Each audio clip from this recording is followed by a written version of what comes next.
বার্ষিক অনুষ্ঠান প্রতি বছরের মতো এবছরও আমরা আপনাদের পাশে পেয়েছি। এটা ভীষণ আনন্দের একটা খবর আমাদের জন্য। আমরা শুরু করতে চলেছি আমাদের আজকের অনুষ্ঠান। প্রথম পর্বে কত্থক নৃত্য পরিবেশনায় রঙ্গনের সমস্ত শিক্ষার্থীরা। শুরু হচ্ছে রঙ্গনের প্রথম গ্রুপ, একেবারে কচিকাচাদের সমবেত কত্থক নৃত্য। এরপরে এরা পরিবেশন করবে একটি পূজা পর্যায়ের রবীন্দ্রসঙ্গীতের সাথে নৃত্য। আসুন আমরা একসাথে উপভোগ করি আজকের এই ছন্দময় সন্ধ্যা। পিপি চ্যানেলের মাধ্যমে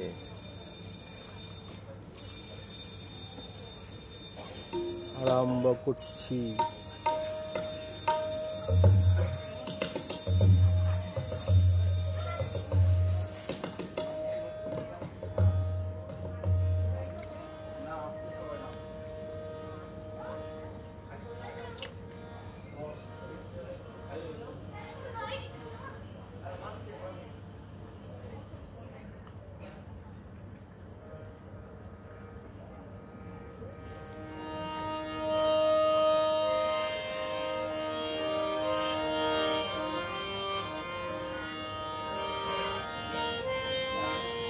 রঙ্গনের অনুষ্ঠানে সমবেত নৃত্য সমবেত সঙ্গীতে নৃত্য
da da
প্রথম সমবেত নৃত্য শেষ হলো।